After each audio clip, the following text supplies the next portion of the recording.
uşaqlar, bugün sizinlə 2 mart 2025-ci il riyaziyyat dərsindən düşən suallara baxacağıq. Qeyd edim ki, 11-ci siniflərin buraxılış imtahanı idi. Baxaq 61 nömrəli tapşırığa. Deyir ki, mərkəzi O nöqtəsi olan çevrənin AB vətəri AC diametrin yarısına bərabərdir. Diametr dedikdə nə başa düşürük? Diametr çevrənin mərkəzindən keçən vətərdir və 2 yerə bərabərdir. Deməli, bura erdirsə, burada erdir. Əla. AB isə diametrin yarısına bərabər. Diametr 2 erdirsə, AB vətərimiz erin özü olacaq. İndi burada O'dan B'yə bir düz xətt çəksəm, yəni bir radius çəksəm, burada er olacaq. Aydındır ki, bu zaman mən alıram ABO bərabər tərəfli, bütün tərəfləri erdirsə, bərabər tərəflidir, məlumdur ki. Bərabər tərəfli üçbucaq. İndi mən bilməliyəm ki, bərabər tərəfli üçbucağın bütün bucaqları bərabərdir. Necə bərabərdir? Çünki bərabər tərəflər qarşısında bərabər bucaqlar durursa, bu yerin qarşısında x durursa, bu yerin də qarşısında x durur, bunun da qarşısında x durur. Bərabər tərəfli üçbucağın da ümumiyyətlə bütün üçbucaqların daxili bucaqların cəmi 180 dərəcəyə bərabərdir. Bütün bucaqlarını topladım. 3x bərabərdir 180-ə, x də bərabərdir 60 dərəcə. Əla. Deməli uşaqlar. Baxın, bura 60 imiş. A, O, B. Bizdən də elə B, A, onu soruşur. Bura 60'dır, burada 60'dır. Bucaq B, A, o da elə, yəni A bucaqdır. Bu ortadakı bizim əsas bucağımızdır. 60 dərəcədir. Və salam, Y variantı. Keçirəm 62 nömrəli tapşırığa. Deyir ki, 4 çıx nömrəsi düşməyib 62'dir. 4/2 kompleks ədədinə qoşma olan ədəd tapın uşaqlar. Kompleks ədədlərdə qoşma anlayışı nəyə deyil? A üstəgəl B-yi veribsə, bu ədədin qoşması Z bərabərdir A/B idi. Burada A i-yə vurulmayan hissə həqiqi hissə, i-yə vurulan hissə isə xəyali hissə adlanır. Kompleks ədədlərə qoşma o zaman olur ki, kompleks ədədlər həqiqi hissələri eyni olsun, xəyali hissələri isə əks işarəli olsun. Yəni, biri müsbətsə, biri mənfi olsun. İndi baxıram ki, 4/2 Z bərabərdir 4/2i kompleks. Deyə bilərsiniz ki, müəllim Z haradan gəldi? Z ümumi şəkildə bunu elə bil göstərirəm ki, bu kompleks ədəddir. Z 4/2 idi.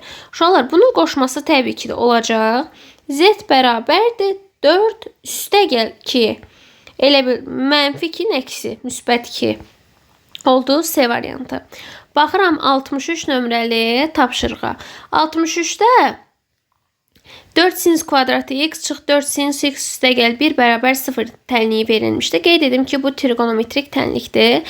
Bu tənliyi həll eləmək üçün mən sinus x-a bir t deyirəm. T. Yəni bir əvəzləmə aparıram. Axırda bunu nəzərə alacağım.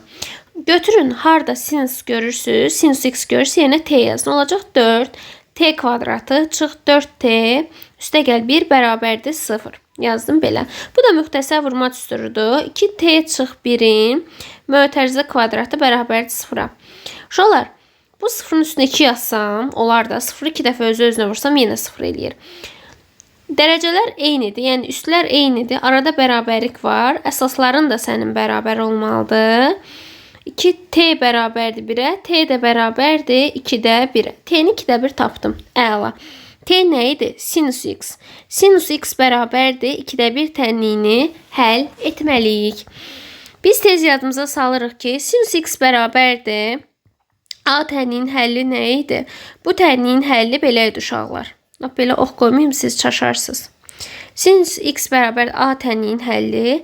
X bərabərdir mənfi 1 üstündə k vurulsun arc sinus A üstəgəl pi k'dır.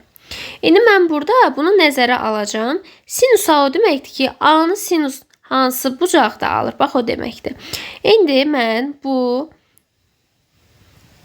qaydadan istifadə edərək sinus x bərabərdir 2-də 1 tənliyini həll eləyəcəm. Buradakı elə bir 2-də 1 bu ümumi şəkildə yazılışda Mənim A 2-də 1 olacaq. Yazacağım ki, sinus x bərabərdir 2-də 1-dirsə, x də bərabərdir -1 üstündə k verilənlər. Elə ki, bu ümumi şəkildə hazırdır da. Sadəcə mən arc sinus A-nı bilməliyəm.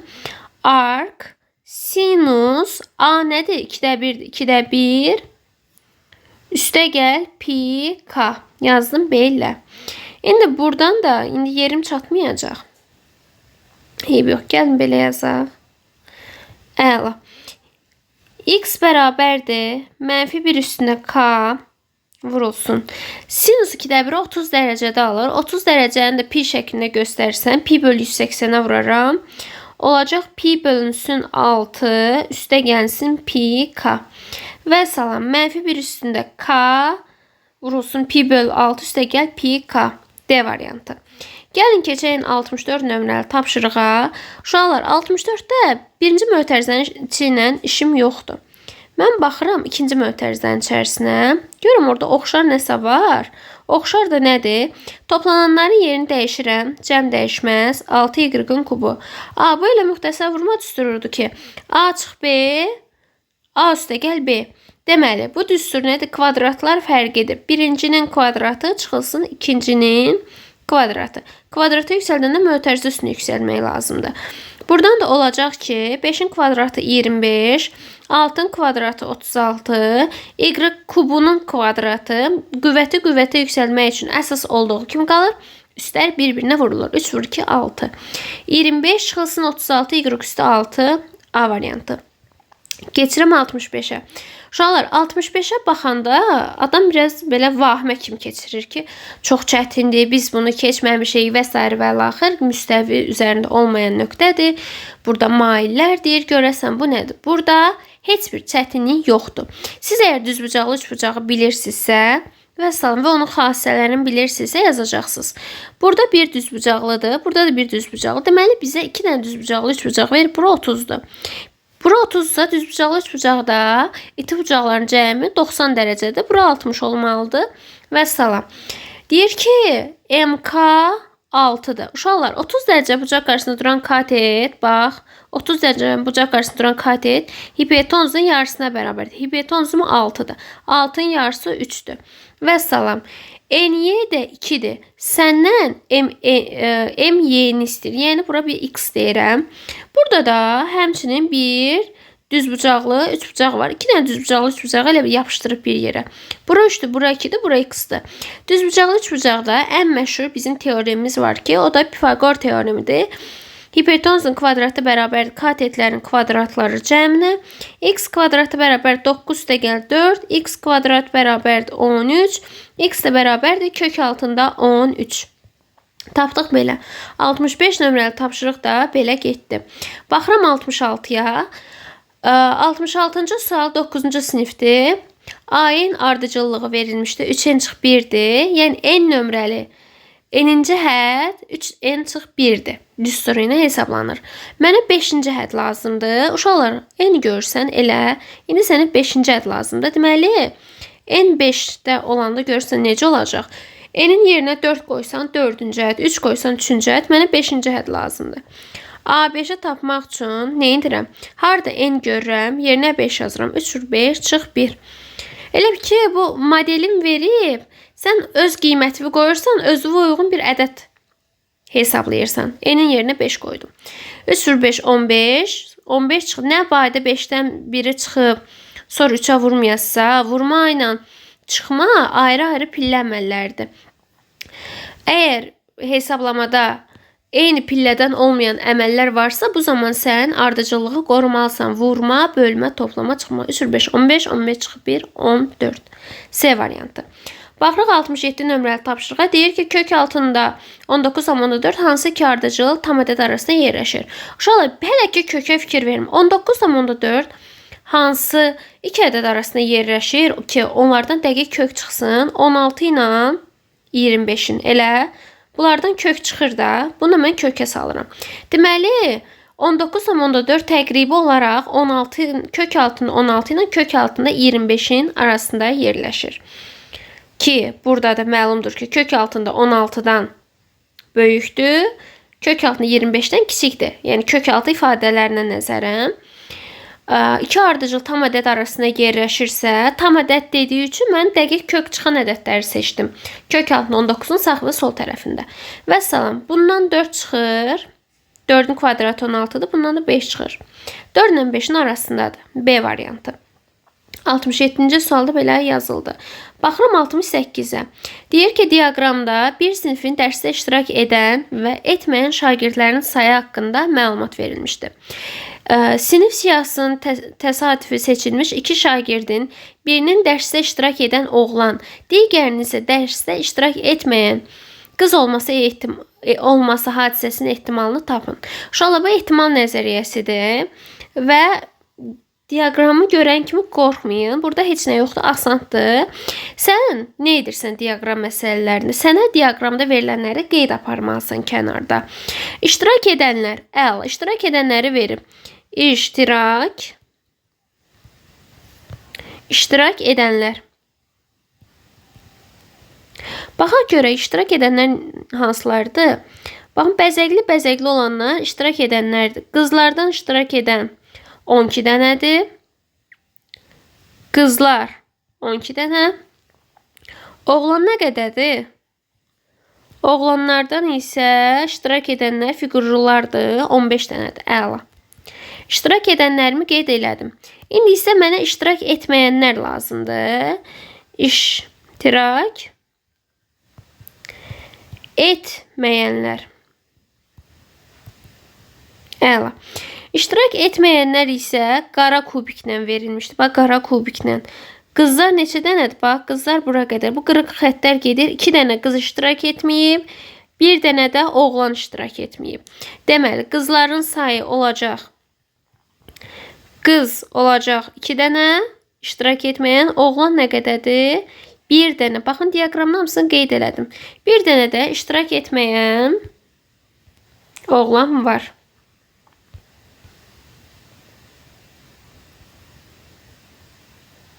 Əla. Davam eləyək. İştirak edənləri, etməyənləri yazdım. Deyir ki, indi bir baxaq görək, ümumi nə qədər şagird var bu sinifdə? 12, 15, ümumi nə qədər şagird iştirak edib, onları bir tapaq görək. 12 dənə bir iştirak edib, 15 dənə bir, 2 dənə iştirak etməyən, 1 dənə iştirak etməyən, ümumi olacaq 30 dənə şagird var. 30 nədir bu? Şagird. Əla. Uşaqlar, seçmə misallarında ehtimal nəzəriyyəsində, məsələn, tutalım, qutudan şar seçir, sinifdən uşaq seçir, sinifdən şagird seçir. Siz seçmə məsələlərində bilməlisiniz ki, kombinizondan istifadə edəcəksiniz. Ümumilikdə hadisənin ehtimalı PA kimi işarə olunur. Hadisənin ehtimalını tapmaq üçün əlverişli halların sayı bölünsün mümkün halların sayıdır. Mümkün hallar.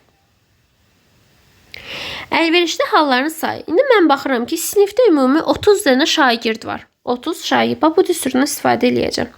30 dənə şagird var və 30-undan cəmsi 2 dənəsi seçilib. Deməli, mən kəsr xəttimi çəkirəm. Mümkün hallar nə qədərdir? Ümumi 30 şagird var. 30-dan ikisi seçildi. Bu bizim ümumi mümkün halımızdır. Yenə deyirəm, seçmə misallarında ehtimalda biz nə etməliyik? Kombinizondan istifadə etməliyik. İndi baxıram əlverişli hallara. Deyir ki, 2 şagirddir. Birinin dərsdə iştirak edən oğlan. Dərsdə iştirak edən oğlanlarımız ümumi neçə dənədir? 15 dənə. Kombinizon 15 dənə iştirak edən var. Bir dənə oğlan lazımdır. Biri. Bir də ki, deyir ki, dərsdə iştirak etməyən qız olması. Ümumi 2 nəfəri çağırırlar, tutalım. Biri iştirak edən oğlandır, 15 dənə iştirak edən var, biri gəlməlidir. 15-dən biri. Bir də vurulsun iştirak etməyən qız. İştirak etməyən ümumi qızın sayı neçə dənədir? 2 dənə. Neçəsi lazımdır? 1 dənə. Və salam. Uşaqlar, bu bizim məxrəcdə mümkün halımızdır ki, 30 şagirddən ikisi hökmən gələcək. Mümkündür. İndi baxıram ki, iştirak edənlər dedikdə mənə 15-dən biri lazımdır. bu mənə lazım deyil də. 15 dənə şagirddən birini çağırır. Qızlardan da iştirak etməyən qızlar 2 dənədir, ikisindən də 1 lazımdır. Bir dənə iştirak edən, bir dənə iştirak etməyən. Və salam. İndi mən burada kombinezon həll eləyirəm. Kəsr xətti çəkirəm. Uşaqlar, kombinezon öz düsturu var, düsturu. Bu nədir? C n elementdən, gəlin bunu belə yazaq. N elementdən k bərabərdir.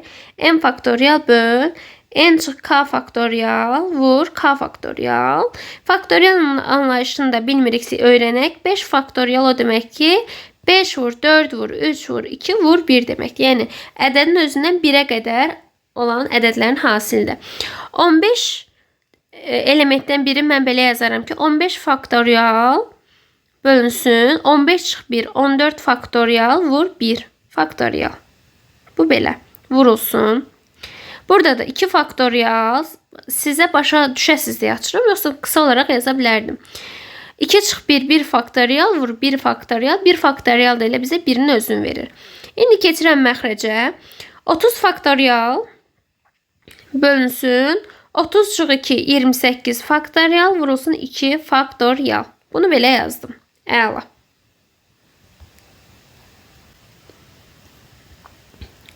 Deməli, nə edəcək? Burada baxıram ki, indi bunu hesablamaq lazımdır uşaqlar. Baxın. Ben bunu başa salmaq üçün yazdım. İndi bunu silirəm. Əla. İndi 15 faktorial bölünsün. 15 faktorialın yerinə yazaram ki 15 vurulsun 14 faktorial. Azala gedirdi onsuz. Belə yaza bilərəm. Vurulsun. 2 faktorial elə 2'dir. 2 böl 1 elə 1'dir. Məxrəc nə edirəm?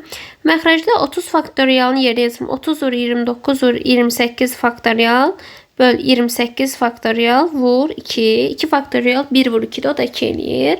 28 faktoriallarımız ixtisar gedir. 14 faktoriallarımız ixtisar gedir. Sürətə qaldı nə? 30. 15 vur 2 30. Məxrəcdə qaldı nə? Məxrəcdə qaldı 30 vur 29 böl 2. Uşaqlar, 30'a bir kəsir kimi baxsam, məxrəcə 1 olan kəsir. Kəsiri kəsirə bölmək üçün birinci kəsir olduğu kimi qalır. İkincinin tərsinə çevirib vurursam. Bunu da 2'də 30 vur 29'u daha mən bunu hesablamadım. Çünki ixtisar aparacağım. Tərsinə çevirəndə 2 qalxır surətə. Digər vurullar isə məxrəcdə qalır. Burada da 30'lar ixtisar gedir, qalır 29'da 2. Bu da oldu bizim hadisəmizin ehtimalı cavab D variantı. Kim yazıbsa düz yazıb. D variantı olaraq getdi. Baxaq 70 nömrəli suala. Deyir ki, kürənin həcmini tapın. Uşaqlar, biz kürənin həcmini bilməliyik ki, hansı düsturla tapılır. Kürənin həcmi 3'də 4 pi r kubu ilə tapılır. Radiusun verib də 3'dür. Vəssalam. V bərabərdir 3'də 4. Pi ilə işimiz yoxdur. Elə variantlarla pi ilə verib. 3'ün kubu. 3'ün kubu 3 vur 3 vur 3 deməkdir. 3 vur 3 vur 3 eləyir. 3 vur 3 9 9 vur 3 27. Vəssalam. Deməli, birbaşa olaraq 27 yaza bilərəm. Bu 27 ilə bu 3 elə ixtisar gedir 9'a. 4 vur 9 36. Yanında da bir dənə pi'si var. 36 pi. Bu da belə. Baxaq. Yerlərin səhv düşüb. Yox, 70 yazım, indi 69'u baxıram. Deyir ki, vektorların skalyar hasilini tapın. Uşaqlar, vektorların skalyar hasilini tapmaq üçün nə edirik? Onların uyğun koordinatlarını vurub toplayırıq. Bunun üçün A vektoru ilə B vektorunun skalyar hasili bərabərdir. 4'ü vururam -5'ə. Üstə gəlirsiniz, bu mötərizəni yazmağa gərək yox idi. 4'ü vururam -5'ə. Üstə gəl, -3'ü vururam 2'yə. 4'ü -5'ə vuranda biri mənfi, biri müsbətdir. Mütləq qiymətlər vurulur. Mənfilərin sayı təkdir deyə mənfi yazılır. Həmçinin burada da üstə gəlsin -6. 2 mənfi ədəd toplayan zaman onların mütləq qiymətləri toplanır. Qarşıya mənfi işarəsi yazılır. O da elədir Y variantı. Keçək, baxaq. Bu sualdan eynidir.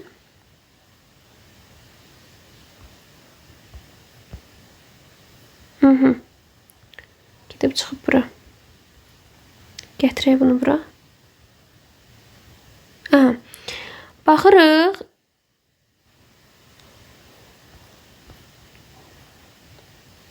Bu soldan nə qədər gəlib? Baxaq 71 nömrəli tapşırığa. Deyir ki, 2 ədədin cəmi 137, fərqi isə 19 olarsa, bu ədədlərin böyüyünü tapın. Uşaqlar, bu ədədləri bilmirəm. Cəmi 137-dir, x, y dedim. Cəmi 137-dir, fərqi isə 19-dur. X çıx y də bərabərdir 19-a. Mən bunları sistemə alıb tərəf-tərəfə toplasam, y-ların islah gedəcək. X-in üstünə x 2x bərabərdir. 6 yazaram bir yadda. 156, x də bərabərdir.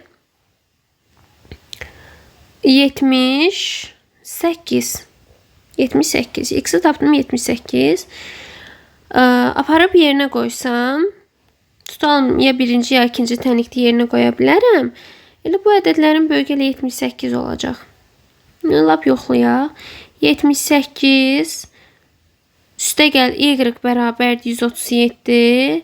Y də bərabərdir 137. 137 çıxılsın 78. Y də bərabərdir. Eləyəcək 58. Daha doğrusu 59. 59. Bu ədədlərdən böyüyünü tap deyirdi. 78 A variantı. Baxırıq 72. Uşaqlar, tənasüb düşəcək demişdim. Düşüb. Tənasübdən x-i tapın deyir. Tənasüb 2 nisbətin bərabərinə tənasüb deyilir. Əsas xassəsi kənar hədlərinin hasili orta hədlərinin hasilinə bərabərdir. Kənar hədlər budur, orta hədlər budur. 3/1-i vururam x-a bərabərdir. 9/3 vurulsun 9-da 7. Burada biraz bunu ştrixini balacalatdım. Balacalaşsın. Aha. Uşaqlar, 3/1 ilə 9/3 ixtisar gedir. Hər ikisi 3-ə tam bölünür. Burada 3 qalır, burada 1 qalır. 1 vur x, x bərabərdir. 3 vurulsun 9-da 3. 3 ilə 9-da 7-dir bu. 3 ilə 9 ixtisar olur. Hər ikisi 3-ə bölünür. Burada 3 qalır, burada 1 qalır. X də bərabərdir. 3-də 7. 3-də 7, o da y variantı. Baxaq 73 nömrəli tapşırığa. Bizə bərabərsizlik verir. Biz bilirik ki, bərabərsizliyin sağ və sol tərəfini müsbət bir ədədə vura bilərik. Müsbət ədədə vuranda bərabərsizliyin işarəsi əksinə dəyişmir. Amma mənfiyə vuranda bərabərsizliyin öz işarəsində əksinə dəyişmək lazımdır. Görürəm, burada məxrəclərdə 2 var, 5 var, 10 var. Biraz mənə qəliz gəlir. Tutalım ki, bu məxrəclərlə işləmək. Bunun üçün də bu bərabərsizliyi, mötərizəyi alıram. Sağ və sol tərəfi hər ikisini 10-a vurmaqla mən verilmiş bərabərsizliyimdə olan kəsirləri kəsirən məxrəclərini yox eləyirəm. 10-a vuranda bu 2 ilə bu 10 ixtisar gedir. Qalır 5 vurulsun. 2x deyil x. Kiçikdir. 10-a vururam. Hər bir həddə 10-a vururam. Məsələn 10 həm birinci mötərizənin içərisindəki birinci həddə, həm də ikinci həddə vurulacaq. 10-u vururam 5-də 3x-a eləyəcək. 5 ilə 10 ixtisar gedəcək 2. 2 vur 3x üstə gəl. 10-u həm də vururam 10-da 9-a. Onlar ixtisar gedir, qalır 9. Əla. Vurub açıram. 10x yazardım. Burada elə kvadratdır da bu. 10x kvadrat üstə gəl 5x kiçikdir. 6x üstə gəl 9. İndi burada nə edirəm? Bir tənlik kimi həll edirəm. Bütün dəyişənlərin hamısını sol tərəfə keçirdirəm. 5x çıx 6x olacaq mənfi x çıx 9 böyükdür 0-dan. İndi bu bərabərsizliyi həll etmək lazımdır. Bunu da necə yazaq? Gəlin yazağım. Diskriminantla. D bərabərdir 1 üstə gəl. 4 vur 10 vur 9. O da eləyəcək 360. O da eləyəcək 361. O da 19'un kvadratıdır. 19 çıxır. İndi mən burada nə edəcəm? Bir dəfə x1 tapacağım. Yerim çatmır, yox burada yazacağım. x1 bərabərdir Mənfi B, yəni B'miz mənfidir, o da mənfidir, müsbət idi. Mənfi B üstə gəl 19 böl 2. Elə bir kök altın 361'də 19 çıxır, birbaşa yazdım. 20 böl 2 10. İndi bir dəfə nəyi tapacağım? X2'ni tapacağım. X2 də bərabərdir. Burada 2 vurulsun 10 da var. Onu nəzərə almamışdım. 20 bölünsün 20, o da elədi 1. X1'i tapdım 1. İndi X2'ni tapıram. X2 bərabərdir. Mənfi B, yəni müsbət 1 çıxılsın. Kök altında 361'dən 19 çıxır. Böl 2 vur A. A'mız da x kvadratın əmsaldır 20. O da eləyəcək mənfi 18 bölünsün 20. İxtisar gedəcək. Mənfi 2'yə bölürəm. Mənfi 9'da 10 qalır. O da eləyir mənfi 0,9. Əla. Mənfi 0,9 tapdım. Amma hələ yekunlaşmadı. İndi mən nə edirəm? Ədəd oxu çəkirəm. Birinci kiçik ədədi yazıram. Sonra böyük ədədi yazıram. Bu belə. İndi mənə nə lazımdır? Mənə lazımdır ki, bax bura. Bunu mən sadələşdirib bu hala gətirdim. Bu hala gətirmişəm. X-a 2 versəm, müsbət qiymət alasıyam. Bu aralıqdan qiymət versəm, məsələn, mənfi 0,9 ilə 1 arasında verə bilərəm 0. 0 versəm mənfi, burada mənfi 3 versəm, mənfi 4 versəm müsbət olacaq. Mənə 0-dan böyük aralıq lazımdır. 0-dan böyük aralıqlar alır. Mənfi sonsuzluqdan mənfi 0,9'a daxil deyil. Birləşmə 1, müsbət, sonsuzluq heç biri daxil deyil. D variantı. 73 nömrəli tapşırıq B ilə. Maraqlı sual idi. Keçirik 74-də. 74'də uşaqlar, baxıram elgələrdən verib. Biz kvadrat kök dərsində bu kök altılarla işləyəndə nə edirdik? Deyirdim ki, əgər kökün dərəcəsinə bir ədəd verilmişsə və kök altı ədəddə də qüvvət varsa, bizim bir düsturumuz vardı. 50-ci dərəcənin kök altında A üstü M bərabər A üstü əsas olduğu kimi qalır. Əsasın qüvvəti bölünsün kökün dərəcəsi. Baxın, belə yazılır. İndi bir-bir mən bunları yazacağım. Elgi 10 üzərində 10 olduğu kimi çıxır. 2 bölünsün 5. Üstə gəl. LG 10 üstündə 2 bölünsün 3. Üstə gəl. LG üçüncüdə 10 üzərində 3 bölünsün 5. Üstə gəl. LG 10 üzərində 10'un üstündə heç nə yoxsa 1 qəbul olunur. 1 bölünsün 3 və salam olanları yazdım. Uşaqlar, biz loqaritmada öyrənmişik ki, əgər loqaritmik ifadələr eynidirsə, yəni onların əsasları, indeksləri eynidirsə, baxırsan bu LG, yəni əsasının 10 olduğunu göstərir. Hər birinin 10'dur. Aralarında toplama varsa, biz bunları belə yaza bilərik. LG uşaqlar, məlumdur ki, elə. Davam eləyək.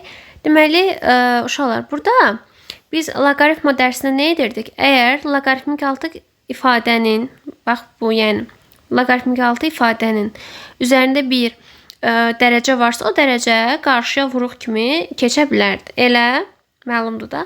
Deməli, mən burada 5'də 2'ni qarşıya keçirsəm olacaq. 5'də 2 vurulsun LG 10. Üstə gəl. Həmçinin burada 3'də 2 loqaritma altı ifadədir. Daha doğrusu loqaritma altı ifadə 10'dur. Bu 10'un da dərəcəsi var. O dərəcə vuruq kimi qarşıya keçə bilir. LG 10. Üstə gəl. 5'də 3 LG 10. Üstə gəl. 3'də 1 LG 10 və salam.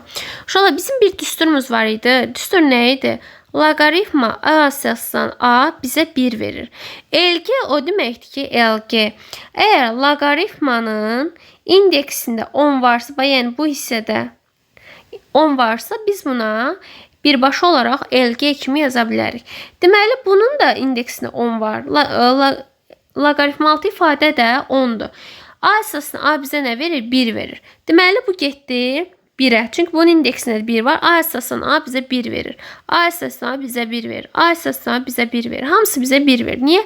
Çünki LG-nin əsası 10'dur. 10 əsasdan 10 bizə 1 verir. Məlum düstur vardı. Bax, loqaritm A əsasına bizə 1 verir. Oldu nə? Oldu ki,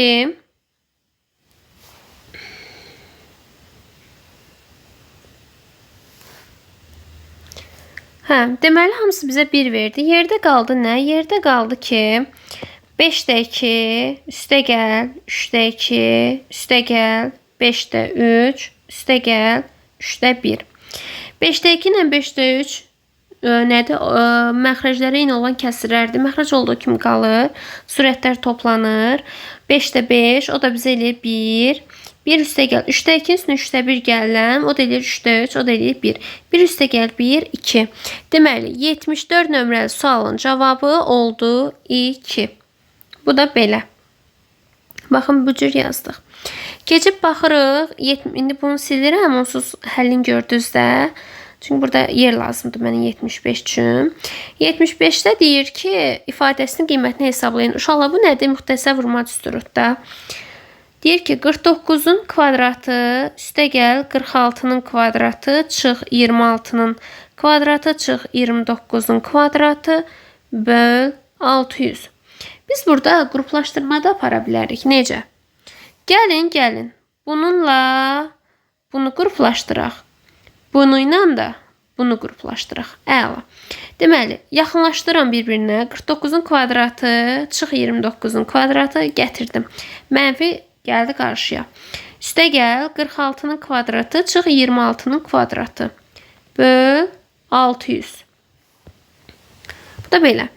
Uşaqlar, A kvadrat çıx B kvadrat nəyə bərabərdir? A kvadrat çıx B kvadrat. Bir dəfə A çıx B, bir dəfə də A üstə gəl B. Götürüb burada 49'u kvadrata yüksəltməyin. 29'u lazım deyil bunlar. İşinizi uzadırsınız. Ne edəcəm indi? 49'dan 29 çıxacam. Eləyəcək 20 vurulsun. 49'un üstünə 29 gələcəm. Eləyəcək 78. 78. Çıxılsın. 46'dan 26 çıxıram. 20 vurulsun. 46'nın üstünə 26 gələcəm. Eləyəcək 72. 72. Yazdım 72'ni. Bölünsün 600. Burada baxıram ki, ortaq vuruq var. 20'dir bunlar üçün ortaq vuruq. Ortaq vuruğu qarşıya çıxarsam 20 vurulsun 78 çıxılsın 72 böl 600 qalacaq. Burada elə bəri başdan 600'ün sıfırı ilə bunu aparam. 2 ilə bunu aparam. Burada qaldı 30.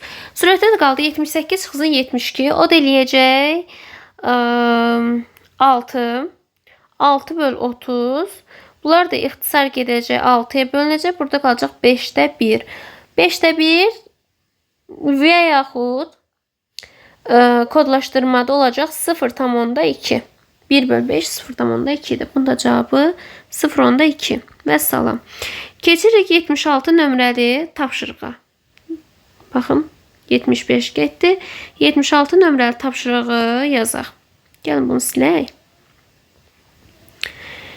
Uşaqlar, silindirdir, konusdur, prizmadır. Bunlar gəlir düşür. 11-ci sinifə düşür. Yan səthin sahəsini verib, özü asan düşür düsturla da. Prizmanın oturacağının perimetrini tapın. Uşaqlar, prizmanın yan səthin sahəsi S-yan bərabərdir. P oturacaq vurulsun H-dır. H.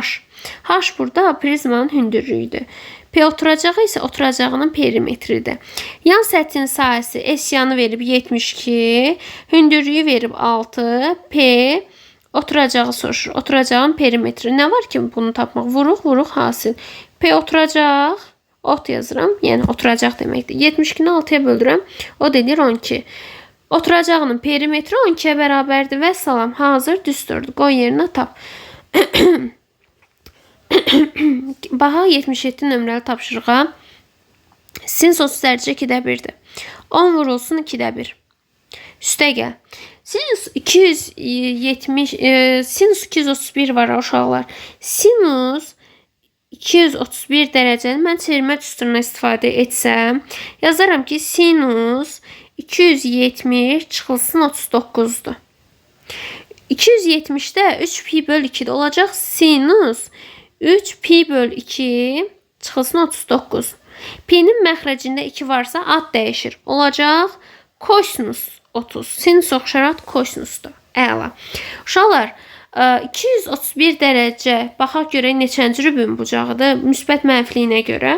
0, 90, 90, 180, 180, 270, 270'ə çatmır. 3-cü rübdə dayandı. Ad dəyişmədən qabaq bizim funksiyamız nə idi? Sinus. Sinus 3-cü rübdə hansı qiymət alır? Sinusun aldığı qiymətlər müsbət, mənfi, mənfidir. Sinus, yəni birinci rübdə müsbət, ikinci rübdə müsbət, 3-də 4-də mənfi qiymətlər alır. Bu 3-dür, yazanmadım. 3-cü rübdə, 4-cü rübdə mənfi qiymətlər alır. 3-cü rübdə mənfidir işarəsi, deməli mənfi kosinus 39 dərəcə. Deməli, mən sinus 231-in yerinə yazacağam ki, mənfi kosinus 39 dərəcə. Adı pi'nin məxrəcinə görə dəyişir. Mənfi müsbətliyi isə həmin funksiyanın düşdüyü rübə görə dəyişir. Üstə gəlsin kosinus 39 dərəcə. Uşaqlar, çıxılsın tangens 45. Tangens 45-də də 1 alır. Bunlar hazır cədvəl qiymətlərdir. Onu vururam 2-də 1-ə eləyir 5. Mənfi kosinus 39-un müsbət kosinus 39 əks işarəlidirlər. Olan cəmi 0 eləyir. 5 çıxılsın 1. O da eləyir 4. 77-də belə. Baxaq 78-ə. Uşaqlar, bunu yazmaq üçün mən kəsin sürət və məxrəcini həmin dərəcədən qüvvətə yüksəldirəm. Olacaq 1 üstü x elə 1-dir. Məxrəcdə də qaldı 6 üstü x bərabərdir. Bunu da yaza bilərəm. 3-də 2. Üstlər nə zaman toplanır? Əsaslar eyni. Arada vurulanda üstlər toplanırdı. Bunu mən 3-də 2 üstü x plus 1-i belə yaza bilərəm. Əsaslar eyni. Arada vurular, üstlər toplanacaqdır. İndi uşaqlar, burada 6 üstü x var. Burada da 3'lər var, 2'lər var. Mən istəyirəm ki, heç olmasa bərabərliyin bir tərəfində məlum ədəd olsun. Ona görə mən bərabərliyin sağ və sol tərəfini 6 üstü x-a vuracağam. İndi görəcəksiniz niyə vururum. 6 üstü x-a vurdum. 6 üstü x-a vuranda bunlar ixtisar gedir, qalır 1. 1 bərabərdir. 1 bərabərdir. 3 üzərində x, 2 üzərində x vurulsun 3. 3 üzərində 1 yazmıram. Burada 2. Altını da parçalayıram. 2 vur 3 kimi yazacağım. 2 üstü x vur 3 üstü x alınacaq. Buradan da 3 üstü x'in burada da var, burada da var. İxtisar getdi. Baxıram görüm yerdə ixtisar nəsə qalır, 5 nə qalmır. Bu tərəfi sadələşdirirəm. 2 üstü x'i 2 üstü x'a vuranda eləyəcək 2 üstü 2x. Vurulsun 2. Bölünsün 3. Bərabərdir 1'ə. Çapraz vursam məndən nə istəyir?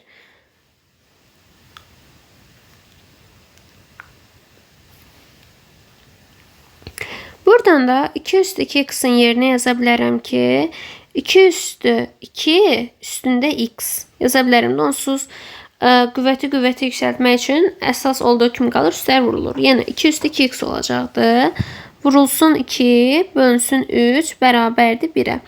2 üstü 2 üstü x eləyəcək 4 üstü x. Alacağım ki 4 üstü x vurulsun 2, bölünsün 3, bərabərdir 1'ə. Buradan da 1'in məxrəcinə 1 yazıb çapraz vursam, alacağım ki 4 üstündə x vur 2 bərabərdir 3'ə. 4 üstündə x də bərabərdir 3 bölünsün 2'yə. 3'ü də 2'yə böləndə 1,5 eləyir. Deməli bu 4 üstündə x'in qiyməti 2'də 3'dür. Onun da qiyməti 1,5'dir. 78 nömrəli tapşırıq. Baxırıq 79'a. Şagird riyaziyyat fən olimpiyadasında cavablandırdığı 4 sualdan ilk üçünə görə topladığı balların ədədi ortası 8. 4-ünə görə topladığı balların ədədi ortası isə 7-dir. 4-cü suala neçə bal almışdır? 4 sualdan ilk üçünə görə.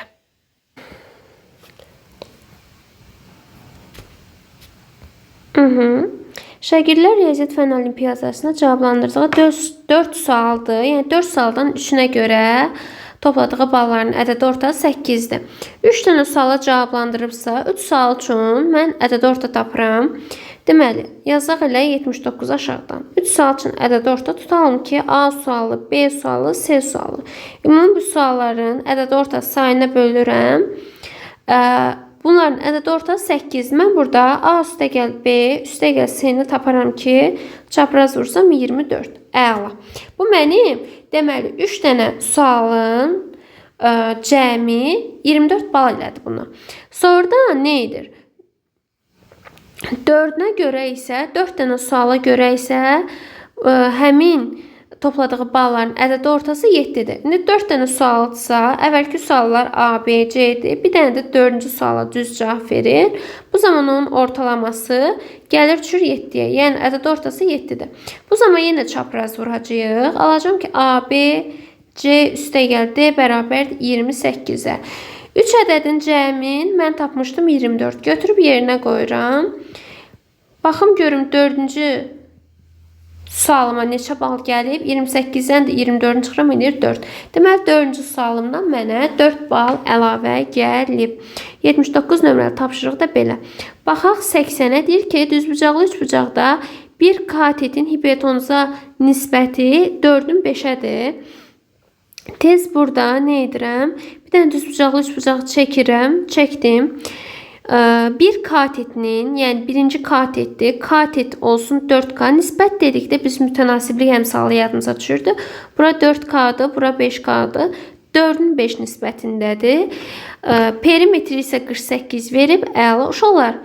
4, 5 nəyi xatırladır bizə? Pifaqor ədədlərini. Deməli, bura lap bunu bilməsək də biz Pifaqor teoremini istifadə edib bura x desək, bu x da 25k kvadrat bərabər 4k-nın mötərizə kvadrat üzəri x kvadratı.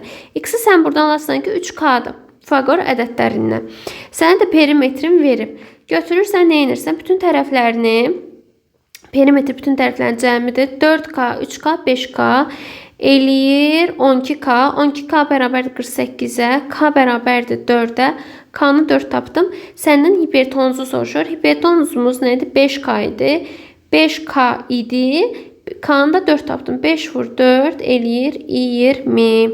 80 nömrəli tapşırıq. Baxıram 81-ə.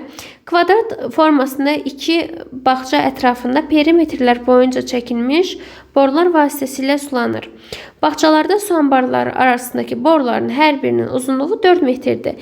Birinci bağçanın tərəfinin uzunluğu ikinci bağçadan 2 metr çoxdur.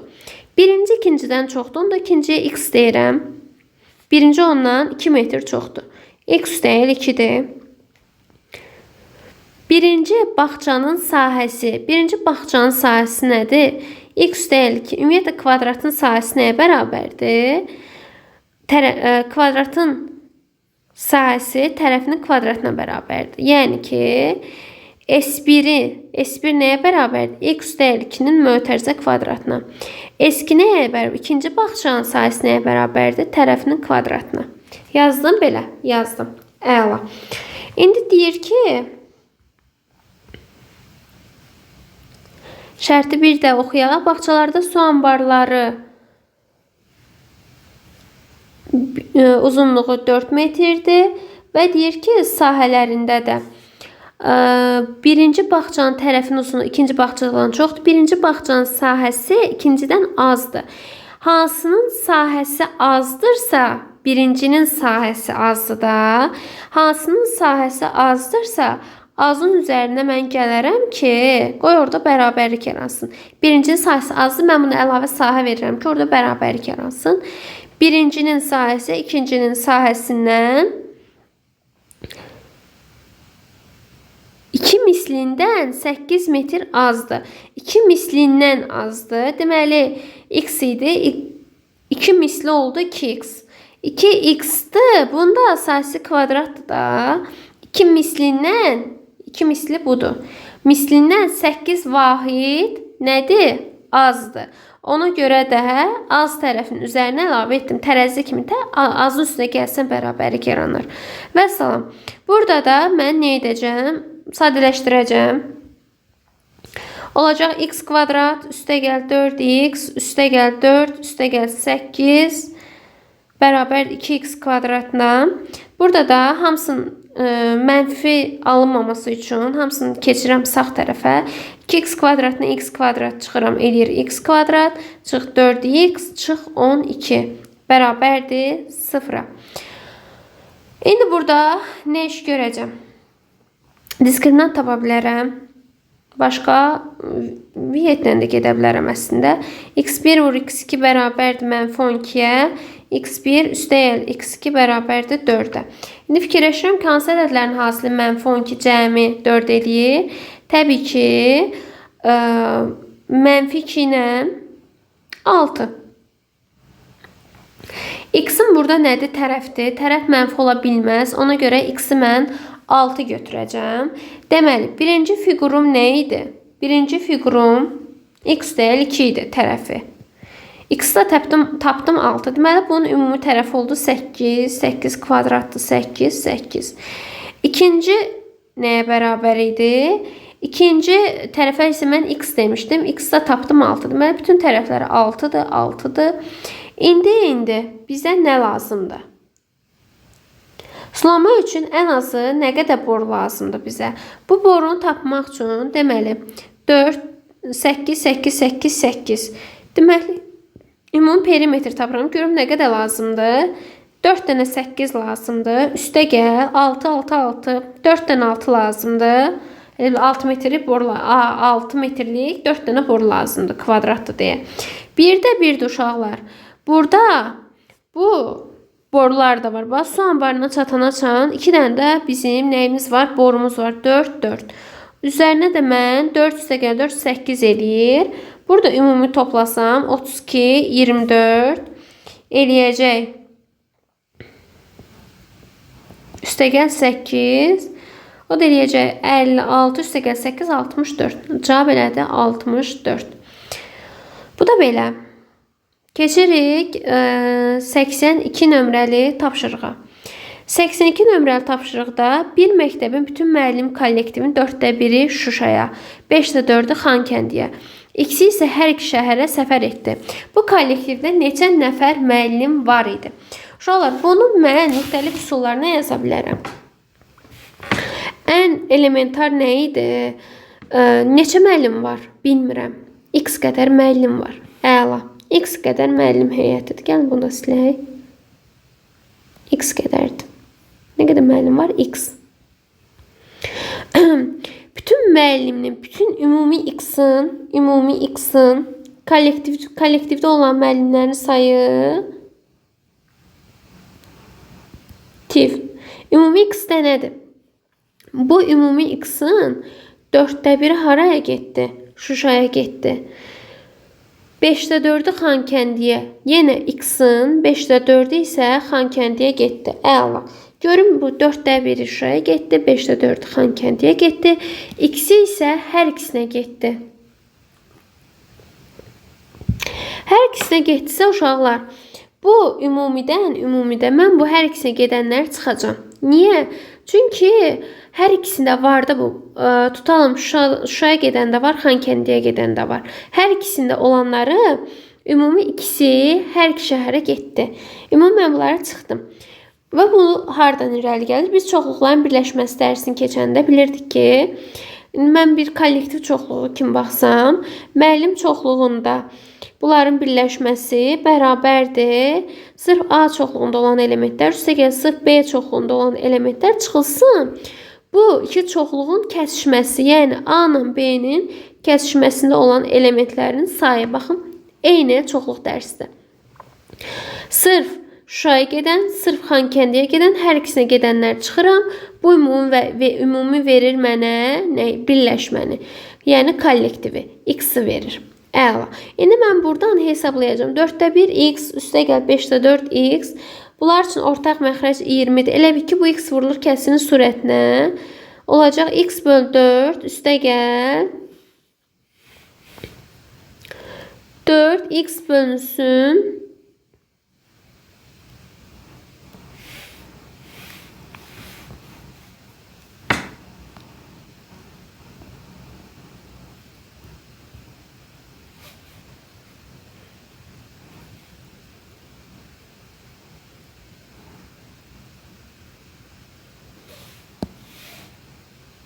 'Hı. Burada olacaq. Deməli, x'i vururam 1'ə, x bölünsün 4, üstə gəl 4x bölünsün 5, çıx 2, bərabərdir x-a. Ümumi, bu çoxluqlar dərsindən keçmişik. İndi buradan 4 ilə 5-in ortaq məxrəc 20-dir. 20. Olacaq ki, 20, burada qalacaq 5, burada qalacaq 4. 5x üstə 16x gəndə 21x, çıx 2 bərabərdir x-a. Buradan biz nə edə bilərik? X'i keçirib atsam digər tərəfə olacaq 21 böl 20 x, çıx x bərabərdir müsbət 2'ye. Burada da x'in yerinə 20 x böl 20 yazaram. Yəni alacağım ki 21 böl 20'də x çıxılsın 20 x böl 20. Yaza bilərəm də belə ixtiyarım var. O da bərabərdir 2'ye. Olacaq x böl 20 bərabərdir 2'ye. Tənasüblə vursam x də bərabərdir 40'a. Deməli, sinifdə 20 vur 2, yəni 40 dənə müəllimimiz var. 82'nin cavabı elədi 40. Keçirəm, baxıram 83'ə. Deyir ki, 83'də ABCD trapesiyasında AB 6'dır. CD çətin kimi görünür, amma 8'dir. SY parçası bu trapesiyanın rom S'yi bunu trapesiyası ne deyir? Parçası bu trapesiyanı rom ve düzbucaqlıya ayırır. Baxın, burada bir düzbucaqlı yaranır. O rom hansıdır? ABC'ye etdir. Rom dörtbucaqlıdır. Təbii ki, bura olacaq. 6, 6, 6. Vəssalam, düzbucaqlısa mən YD-ni Pifagor teoremi ilə tapa bilərəm. Bura bir x desəm. X'in kvadratı bərabərdir 36, üstə gəl 64. X kvadrat bərabərdir 100'ə, x də bərabərdir. Hər iki tərəfdən kök alsam 10'a. Buranı da tapdım 10. Məndən ümumi A, B, C, D trapesiyasının perimetrini soruşur. Asan dərsində, yəni tapırsan, ardıcıl tapırsan. Burada elə də 6 vur 4, 24. 24 budur. Üstə gəl 10 eləyəcək 34. Üstə gəl 8. O da eləyəcək 6 vur 4, 24. Üstə gəl 10, 34. Üstə gəl 8. Belə də baxa bilər ki, 16. Ay, bu 6 niyə gəlirəm? Bu 6 perimetr deyil axı. 6, 6, 6. Elədi 18. Üstə gəl 10, 28. Üstə gəl 8, 36. Bütün hamısını toplayırsam, bu S'yi nədir? S'yi orada bir parçadır. Onu gəlmirsən. O da elədi 36. 83-cü sual. Baxırıq 84-də. 84-də deyir ki, turistlər gəzinti zamanı motorlu qayıqla iki məntəqə arasındakı məsafəni axın ilə gedib, eyni məsafədir. Baxın uşaqlar, eyni məsafədir. Eyni məsafəni bu gedir, bir də qayıdacaq. Axın ilə getdikdə ümumilikdə 4 saat sərf elədi. Qayığın öz sürəti 6'dır. Çayın axın sürəti isə 3'dür. Bu məntəqələr arasındakı sürəti tapın. İndi mən burada bir axını ilə tapacağım. Axın ilə də gedir. Axına qarşıda gedir. Axına qarşıda gedir. İki cür gedir. Axın ilə getdikdə uşaqlar biz bilməliyik ki, sürətlər toplanır. Axın ilə getdikdə qayığın öz sürəti ilə axın sürəti toplanır. Deməli, axın ilə getdikdə ümumi V olacaq. 6 üstə gəlir 9. Sonra çayın axın sürəti budur. Məntəqələr arasındakı məsafəni taxın. Əksi ilə qayıdır. Əksi ilə qaydırsa, qaydanda nə olur? Sürətlər çıxılır. Qayığın sürətindən çıxıram, axının sürəti elə bil böyükdən kiçiyə çıxacam da.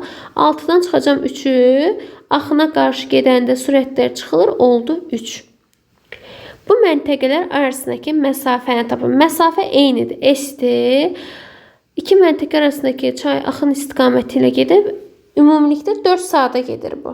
4 saata. Ümumi bunun 4 saata həm gedir, həm qayıdır. Amma bilmirəm nə qədərdir.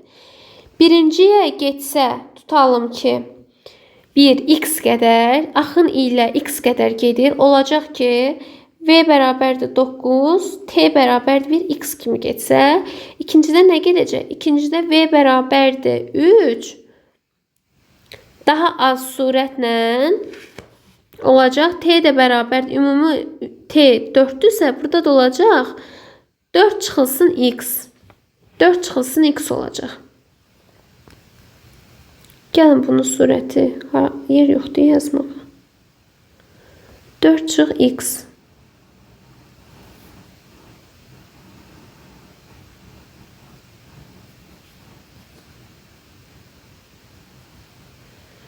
Gəlin burada daha səliqə ilə bunu verək. Uşaqlar, deməli dedik ki, axın ilə getdiyi üçün nə olacaq? Axın ilə.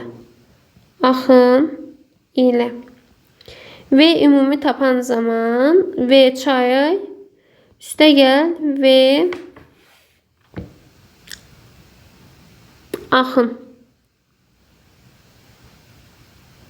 Yəni çay ilə axındır, V qayıq. Axın ilə getdi bu. Yəni hər ikisi getdi. Ümumi V toplandı. V oldu 9. T-ni bilmirəm. T-yə bir x deyirəm. Sonra ürəyi soymur, əksinə qayıdır. Əksinə qaydanda əgər qayıq çayın əksinə gedirsə, bu zaman sürətlər azalır, çıxılır. 9-dan 9 deyirəmi? Burada nə idi? Burada bunun sürəti 6 idi. Böyükdən kiçik çıxıram, qaldı 3. İndi isə sürət dəyişdi. Təbii ki, zaman da dəyişəcək. Ümumi mənim t-ni verib 4. Artıq burada x vermişdim. İndi bura nə olacaq? 4 çıx x olacaq da. Çünki toplayanda bizə 4 eləsin. S-i də mənə verməyib.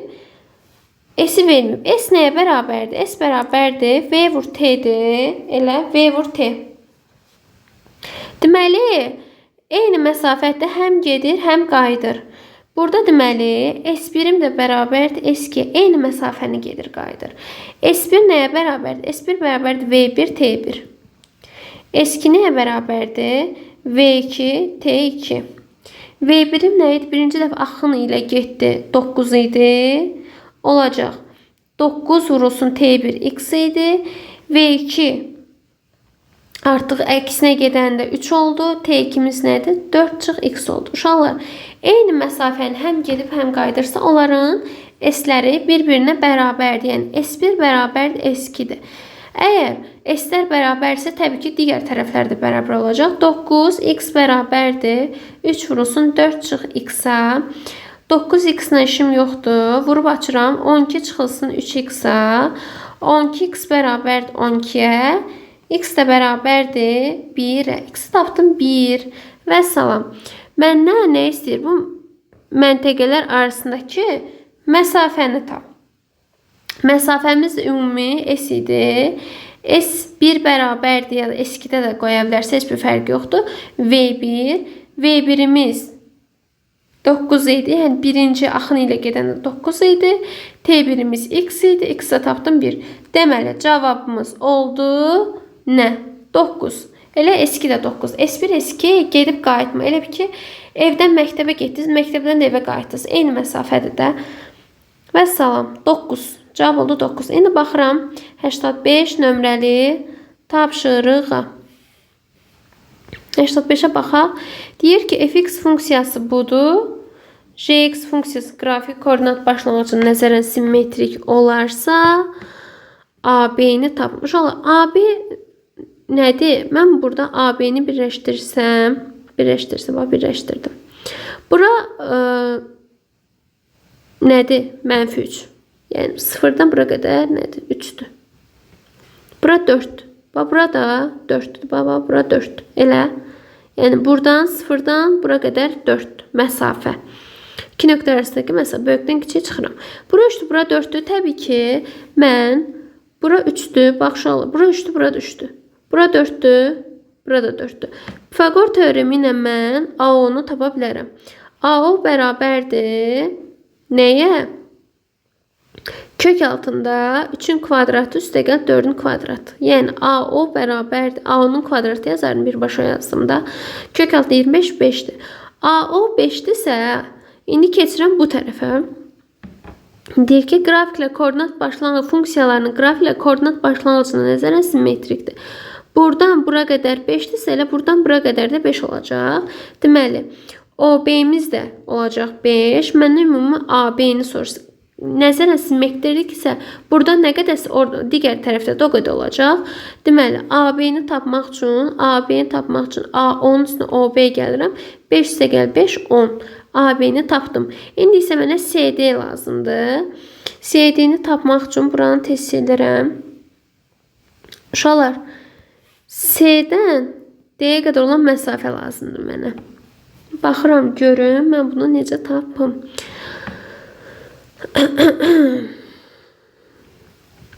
Buradan bir bura qədər olan məsafəyə baxaram. Uşaqlar, bu C, Y oxunu müsbət istiqamətdə kəsir. Eləmi? Kəsdi. Mən burada bu Y oxu ilə kəsmə nöqtəsində bunun x nəyə bərabərdir? 0-a. Deməli, mən F0-ı taparam. F0-ı tapan zaman nə edərəm? Elə bir kəsişmə nöqtəsində, absis oxun kəsişmə nöqtəsində x-la kəsişib. Bunun x-ləri bu nöqtədə hamısı 0-dır. X gördüyüm yerə 0 yazıram. Onlar 4-də 1, 0 üstəgəl 4, 4-dür. 4-ün kvadratı 16-dır, üstəgəl 3-dür. Mən burada bu nöqtədə y-ın qiyməti maraqlıdır mənə. Burada da 4-lər gedir, 16 ilə 4 gedir, qalır F0 bərabərdir 4 + 3 7. Uşaqlar, bu nöqtədə x-i 0 idi. Mən y-ı axtardım. Y-ı axtarmaq üçün biz ümumi y-a həm də fx demirik. Eyni şeydir də. Fx-i tapdım. Yəni x-in 0 qiymətində mən ümumi y-ı tapdım. Y-ım 7-dir. 0-dan bura qədər olan məsafə, 2 nöqtə arasında məsafəni tapmaq üçün böyükdən kiçiyə çıxıram. İndi buradan bura qədər 7-dən 0 çıxıram 7. Deməli, buradan bura qədər 7-dir. Koordinat başlanğıcına nəzərən simmetrikdirsə, buradan bura qədər də 7-dir. Ümumi mənim O-dan D-yə qədər olan məsafəm olacaq 7 üstəgəl 7. Yəni 14. Məndən nə istəyirsiniz? Bu OD-ni, OD edirəm, CD-dir bu. CD-ni tapdım. CD 7 üstəgəl 7. Bu mənfi 7-dir. Məsafə olduğu üçün müsbət 7 götürdüm. 10 üstəgəl 14, o da eləyir 24. Bu qədər.